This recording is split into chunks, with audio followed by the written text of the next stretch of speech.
Welcome to Dreaming of Chess Mastery. I'm Neil Priest, and this is my YouTube channel that digs into the world of adult chess improvement. If you've been watching the last few videos, actually more than just a few, you know I've been working on a series of book reviews, but book reviews from the perspective of making a sort of significant leap forward on your improvement journey. And doing this by taking a deep dive into profound material. And this week we're going to be looking at games collections written by some of the greatest players who ever lived. And we're very fortunate in chess. This wouldn't be true in so many other disciplines, academic or sporting. But in chess, we get to take a perch on the shoulder of the greatest minds as they talk us through their performances in enormous detail. And that is exactly what a games collection does. The games collections I'm going to be sharing with you today are upwards of 60 games that are analysed in great detail, many pages per game, lots of variations, lots of words as well, and those are important too, because they kind of crystallise the thinking, sort of distill the thinking of the masters in question. I'm also going to suggest that if this is fairly new to you, that you begin with the older masters first. And this is based on an idea that I first started to think about when I was teaching mathematics. And it struck me, sort of from a pedagogical, a philosophical point of view, that there seemed to be only one way that made sense to teach mathematics. You needed to follow an historical line. The ideas had to be taught more or less in the order of their discovery. And it makes sense in mathematics that you need Euclidean geometry as a sort of building block before you get to grips with the calculus. And once you've understood the calculus, and if you go beyond just pure mathematics, and you start looking in the world of physics, Newtonian theories of gravity, and then you move on to non-Euclidean geometry, and before long you're into general relativity. Ideas follow a sort of a sequence, and it makes sense to learn them in that order. Because, as I say, they're building blocks. And I think this is true in the case of chess as well. So I'm going to be presenting these books pretty much in the order of in which the games were played. I haven't checked exactly if that's the order of publication. Perhaps not, but certainly in the order in which the masters first came to prominence. And the first book I want to share with you is this one. Now, it's an old book. The cover's long since fallen apart. Another of my second-hand bookshop 10 Rand classics. Those were the days. But here I've kept the cover. Alekhine's Best Games. This is the volume dealing with games from 1924 to 1937. And this is a truly wonderful book. It's sort of, I would say, the birth of contemporary chess. And it's also the birth of contemporary chess annotation. Because Alekhine doesn't just tell a story, which was perhaps the case with people writing about their games before him. A sort of history is, as I've said, history is written by the victors. So the games annotations were almost morality tales. Alekhine is perhaps the first who sees the annotation as a search for the truth, who gives lots and lots of variations, is not afraid to point out where he went wrong. Although he isn't also perhaps not shy to paint himself in the best light possible. Truly exceptional book. I think a book that is accessible to players, certainly of an average club standard. It's a really good place to begin. But when you've dealt with Alekhine, the next sort of port of call is the father of Soviet chess. And that is Mikhail Botvinnik. And this is a classic book, 3 rand. I can't believe I can remember how excited I was when I found it. Probably Long Street in Cape Town many years ago. 100 selected games.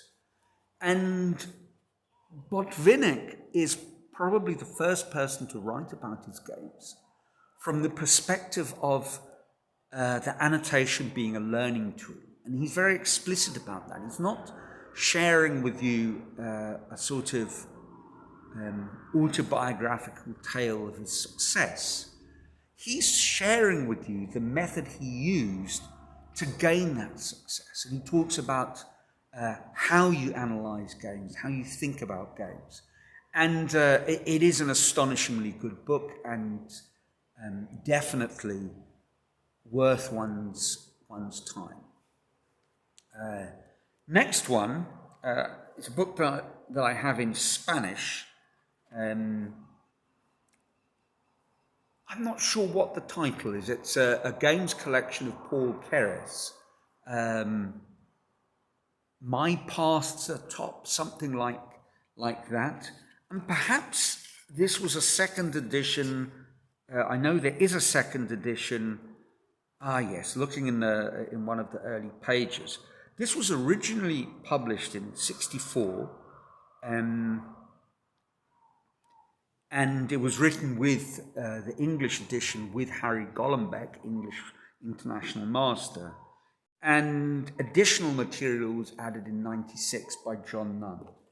And it is an astonishingly good book. They are very, very good games, and very insightful. I think my Spanish is just about good enough to really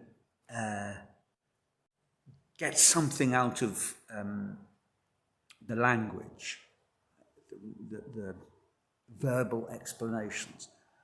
Paul Keres was, for my younger subscribers, perhaps the greatest player to never win the world title. Perhaps not, but certainly he's in the discussion. And he finished second in 1948 when Botvinnik gained his world title in a. He didn't win in a match. He won in a sort of all play all 4 times round robin tournament, 8 players. Keres finished second to Botvinnik. And later on, he finished second on numerous occasions in candidates tournaments. So from that sort of line, the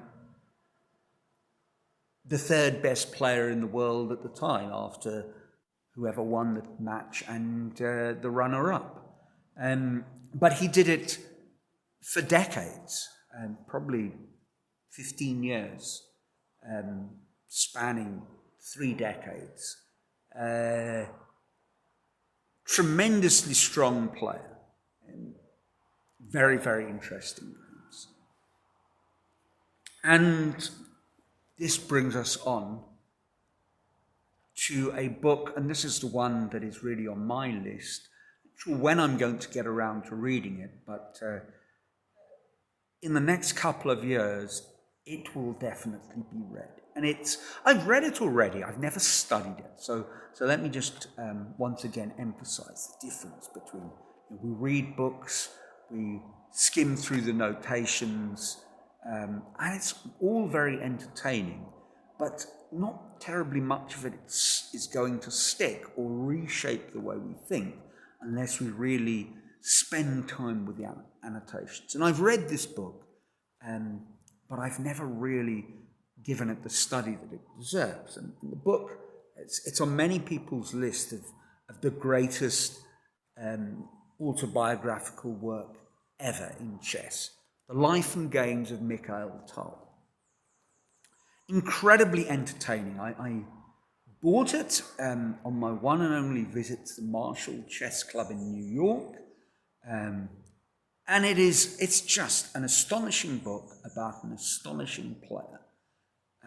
Written in an interesting way where he pretends to be a journalist interviewing himself, and he tells fascinating tales and very, very quirky. I'll go into detail when I've actually studied the book, but I think it's a must-read for everybody.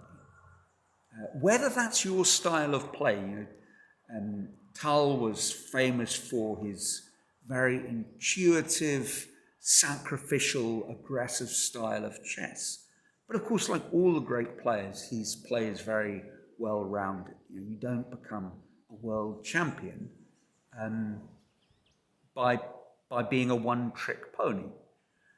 Tragically for Tal, amongst his other tricks besides the chess variety, he was a inveterate smoker and drinker, and he died relatively young, and he never held on to his title. He beat Botvinnik, and at the time there were, obviously, for those of you who know, there were rematches, and he lost the rematch, frankly, because he'd just gone through a bout of kidney failure, and the rest of his chess career was blighted by health issues. But that didn't get in the way of some astonishing chess and writing what I believe is the granddaddy of all autobiographical works. Now, here comes, it's slightly controversial, actually. Not controversial book, but I don't think it's controversial what I'm going to say, but may surprise you. Next book is very well known, Bobby Fischer, My 60 Memorable Games. And there's one disappointing point, that he wrote this before he became world champion. So he wrote it in the late 60s. The final game, let me see. The final game was played, I think they're in chronological order, 1967. So this was first published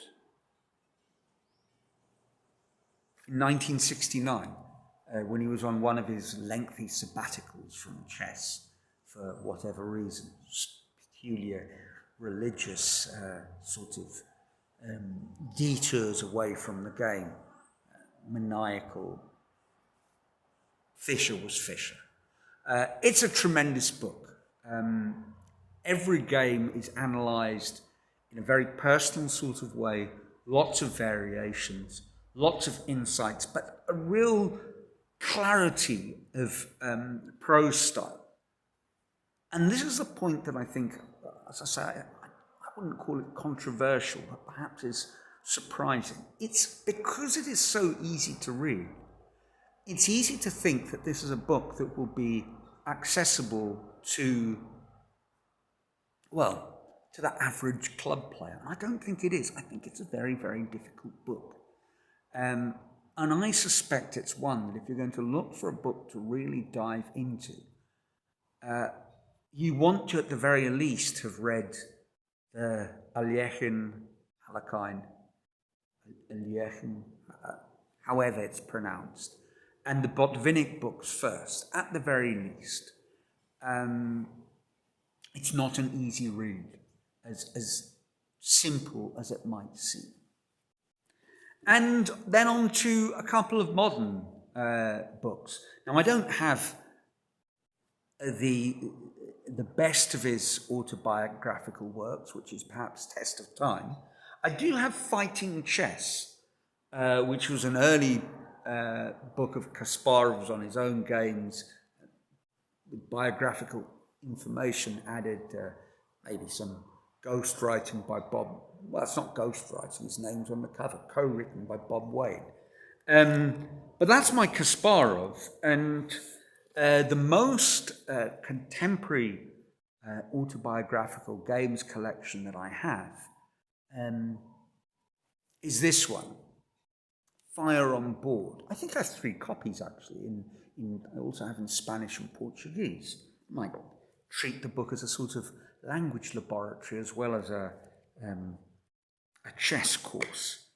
But this will be the last of these that I study, and for good reason. It is immensely complex dynamic chess, and that's my point. You need to work through these books probably in that sort of order, and although I haven't shown it to you today, perhaps looking at, if you look at a deep dive into one player's games before this, a good starting point would be Chernev's Capablanca's Best Endings. Now, why would one focus on just one player rather than books with the games played by many people, tournament books or general games collections? I think at a certain point in your chess development, there's this business of developing some sort of style. And one way of doing that, and a lot of chess coaches talk about this happening to them, is when you dive into really forensically picking apart the games of a particular player, asking yourself, before each move, what do I think he'd play? Maybe I can't justify it, but just what's my gut telling me is the most Tull-like move in this position, and seeing if it is.